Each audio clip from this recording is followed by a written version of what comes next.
Si Pastor Kibuloy ang nanatiling loyal at kailanman hindi bumaliktad kay Pangulong Rodrigo Roa Duterte. Yun po lang, wag lang natin kalimutan yun. Sapat na po yun. Tumayo si Pastor para sa pinakamamahal nating Pangulo.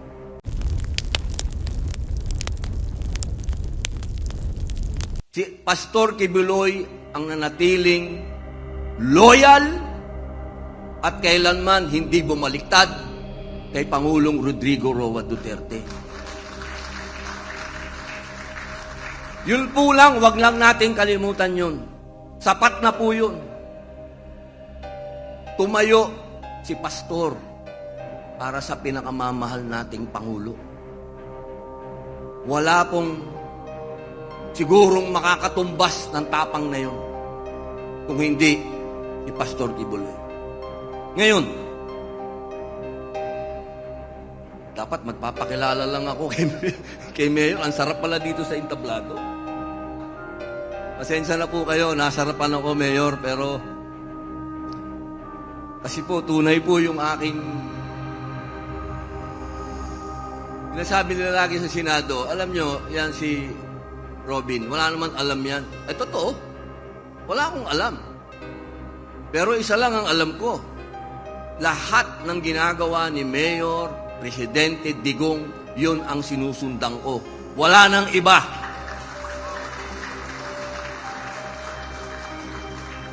Sabi nga nila, alam nyo, sabi ni Pangulong Trump nung kanyang proclamation, inauguration. Sabi niya, it's a revolution of common sense. Alam nyo, i-rewind ninyo kung sinong unang-unang nagsabi niyan. Walang iba, kundi si Pangulong Digong. Common sense! Hindi nyo na kailangan ng matatalino. Ang common sense lang. Alam lang natin na ang tama at ang mali. Yun lang. Sundan lang natin yung disiplina Duterte. Wala nang iba. Wala. Ano ba ang minahal ng taong bayan kay Digong? Ano ba? Yung disiplina. Sumunod ang Pilipino. Pati kriminal na katulad ko, sumunod. Natakot. Kasi kung ano yung sinasabi ni Digong, nangyayari. Ginagawa niya, hindi bolero. At yan po yung mga senador na ito. Bigyan na lang po niyo ako ng ilang minuto para maipakilala lang. Sandali na lang po ito. Alam kong sabik na po tayo madinig yung ating idol, pero campaign manager ako baka mapagalitan ako. Una po sa lahat, sa amin po sa Senado, wala po akong masasabing pangit sa mga kasama ko. Lahat po yan. Matatalino, magagaling, mataas ang pinag-aralan, veterano, lahat na po. Nasa kanila lahat. Pero, wala yung ideology ni Duterte. Wala sa kanila.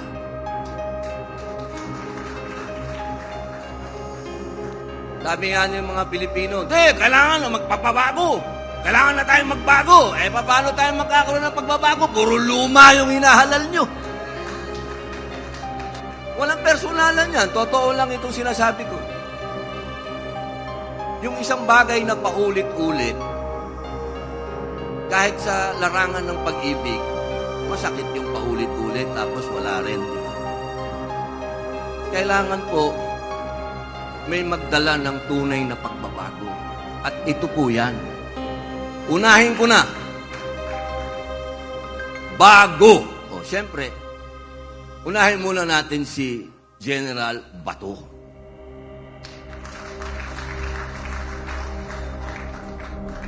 Alam niyo si General Bato, ito ho yung, pasensya na ho kayo pero sa mga kapatid kong sister, takpan niyo muna po yung tenga ninyo. Pasensya na po kayo sa babanggitin ko, pero ito pong si General Bato, balls of steel po itong taong ito. Napakatapang po nitong taong ito. Narinig naman po nyo kanina, nagsasalita siya dito. Sinasabi niya sa inyo ng diretsyo kung ano yung nangyayari. Kami, Ako, hindi ko alam. Hindi naman ako miyembro ng BICAM. Pero nandito kanina, si Senator Bato, diretsyong sinasabi sa inyo at ikinukwento sa inyo na detalyado kung ano ang nangyari sa BICAM. Kaya siguro, isang patunay po yon na si Senator Bato ay hindi pipi. Si Senator Bato ay nagsasalita at ipinagtatanggol kung ano ang sinasabi ng ating mahal na digong.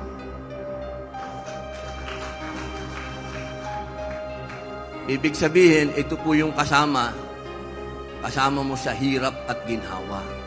Ito po yung taong hindi ka iiwan. At pati po doon, alam nyo, ito naman, marami naman nagsasabi dyan, ganyan naman kayo talaga sa Senado. Oo, siyempre. Pero kami pagka nagpapapirma kami ng, may committee report ako, may committee. Hindi na po ako nagdadalawang isip. Hindi na ako nagdadalawang salita. Doon sa ibang senador, kailangan mo pang manligaw. Siyempre, pare, tulungan mo naman ako, pirmahan. Pero kay Senator Bato, lahat po ng pinapirmahan ko, lagi po siyang nandyan. Kaya mga kapatid kong Muslim, lahat po ng mga batas kong isinusulong panukala na patungkol sa ating pananampalataya, lahat po yan nakapirma si Senator Bato. Sa Marawi po, yan po ang laging tumatayo doon. Nauunahan pa ako. Minsan binibiro ko, pare, ako yung Muslim senator. Hayaan mo naman ako mauna. Kasi minsan nauuna pa ho siya na nakikipaglaban para sa mga Muslim. Kaya palakpakan po natin si Senator Bato. Sumunod po, bago. Ito yung go. Ito, hindi ho ako magiging politiko kung hindi ko nakita si Senator Bongo. Hindi po ako magpo-politiko. Kasi wala. Isa lang ho talaga ang kinabilibang kong politiko at yun lang po si Digong. Wala nang iba. Kaya po ako sumama sa grupong ito. Dahil nakita ko talaga, ito ang leader. Pero nung nakita ko po si Senator Go, doon ko po nakita na pwede palang ibaba ng isang senador ang gobyerno sa tao. Pwede palang ilapit ng isang senador ang gobyerno sa tao. Alam nyo, magmula nung nanalo si Digong hanggang ng 2019 na nagdesisyon siyang tumakbo, umiikot na po kami kasama si Kuya Ipe. Wala pa po siyang ambisyon na tumakbo, umiikot na si Senator Go. At hindi pa po siya senator nun. Tumutulong na po sa mga tao. Iba ho ang kanyang, palagay ko, sabi ko nga eto si Senator Bongo, pag nakita to ng ibang senator, gagayahin to. Totoo po.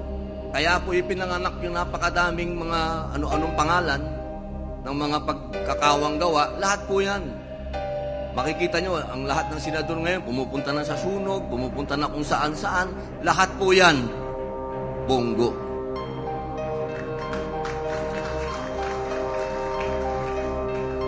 Yung patungkol po sa health, kanina na ikwento niya sa inyo. Yan po yung tao na hindi nyo mababasa kasi wala namang kaming media eh. Wala naman, hindi atin ng media. So may mga hindi po na ilalathala. Pero tunay na pinaglaban po ni Senator Go ang health services dito sa ating bayan. Yan po talaga. Kung meron pong isang senador na talagang mahal ang Pilipino, mahal ang mahihirap, wala pong iba kundi si Senator Bongo. Marami pa po ako ikukwento pero ako'y sabik na pong matinig yung idol ko. Kaya bibilisan ko na po. Sumunod po, si Jimmy Bondoc. Si Jimmy Bondoc, hindi lang po artista yan, hindi lang singer yan. Abogado po yan. Ibig pong sabihin, katulad ko po yan na naniniwala sa Duterte ideology. Dahil hindi naman po kaagad naging abogado yan eh. Nagsilbi muna. At nung nakita niya kung papaano maging isang Duterte, pumasok na po sa kanyang kaluluwa at naging abogado na ngayon. Kaya, mga kababayan, mga mahal ko sa PDP, isulong natin itong taong ito. Dahil pinagkatiwalaan nito ng ating mahal na si Digong. Alam ko, marami nagsasabi dyan, puro na kayo artista dyan. Totoo lang po, mas marami pong artista doon kaysa sa amin. Mas marami pong artistang politiko kaysa sa amin. Nako, kung alam nyo lang. Ito po, itong susunod ko, ito po yung kapatid ko, ito po yung kuya ko, ito yung nagbigay sa akin ng break sa pelikulang Pilipino. Kasi po nung araw, lagi din lang po akong kontrabida. Pero nung napanood niya po ako sa TV, kinuha niya ako. Sabi niya, pinsan ka ba ni Daboy? Si Rudy Fernandez po. Opo. O sige, total magaling ka, halika, kukunin kitang artista. Ginawa niya po akong bida. At yan po si Kuya Ipe. Doon po sa pelikulang ginawa namin, ang role ko po ay napakaliit lang. Pero pinahaba po ni Kuya Ipe. Ang sabi niya sa akin, alam mo, Robin, nakikita ko sisikat ka eh. Kaya bibigyan kita ng break. Kaya noon pa lang nakita ko na si Kuya Ipe hindi insecure sa buhay niya.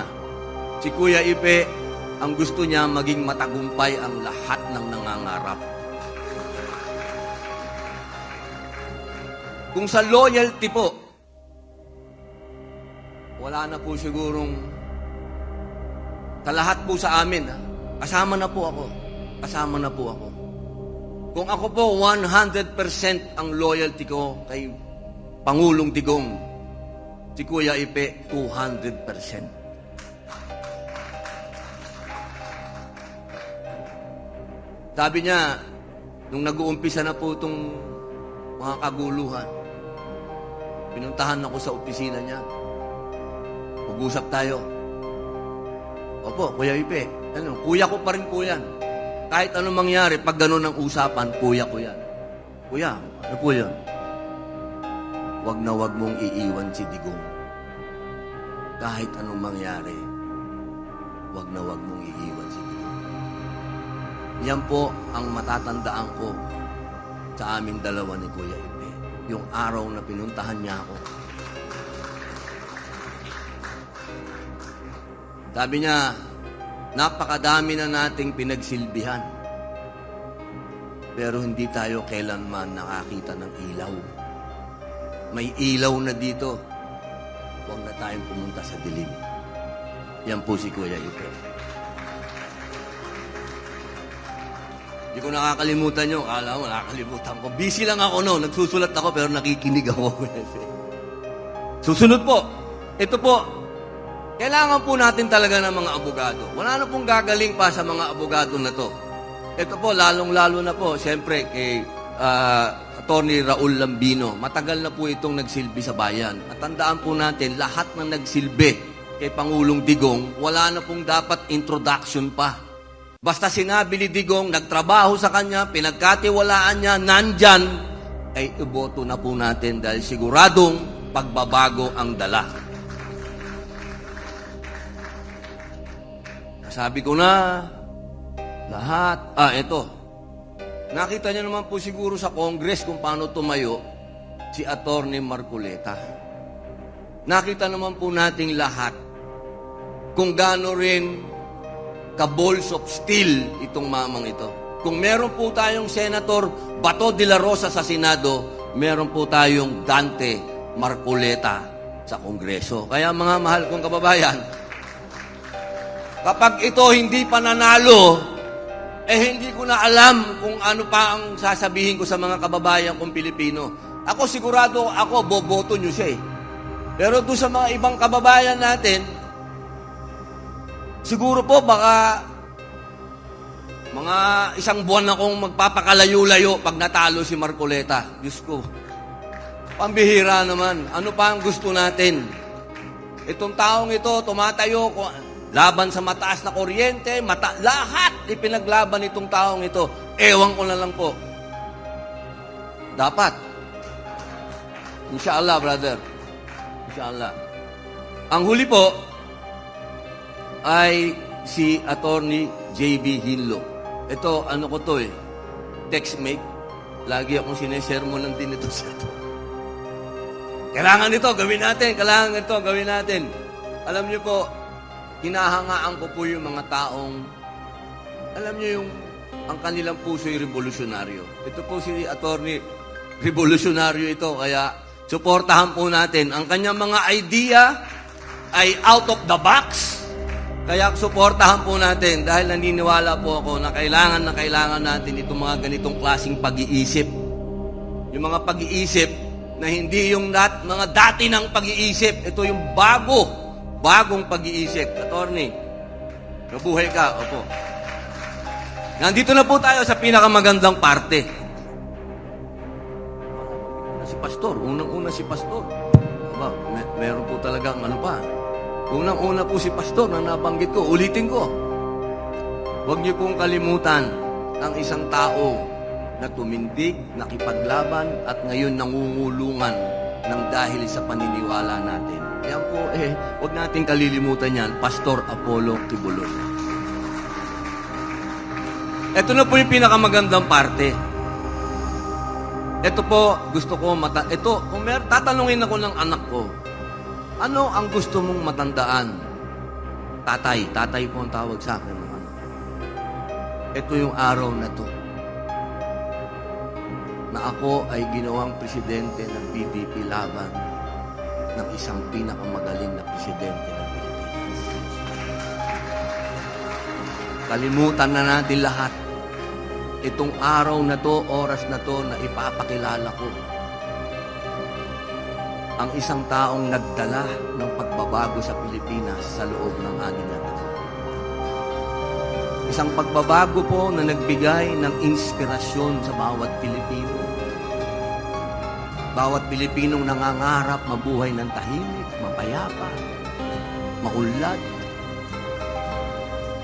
Isang pinuno na may puso, pinuno na matapang, pinuno na nagsilbing ama nating lahat. Wala po siyang pinanigan, wala siyang tiningnan. Ang lahat ay pantay-pantay.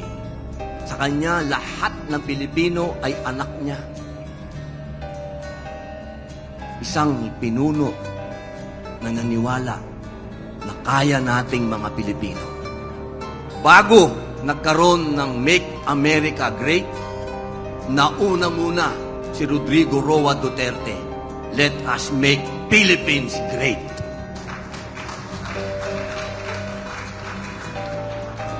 Kailanman hindi magmamaliw ang kanyang pag-ibig sa bayan. Kahit na dala ng edad, siya'y nahihirapan, pero hindi siya kailanman napawian ng pagmamahal sa bayan at sa mga Pilipino. At palagi ang titindig, makikipaglaban para sa atin. Mga mahal kong kababayan, palakpakan po natin ang pinakamagaling na presidente ng Pilipinas, Pangulong Rodrigo Roa Duterte.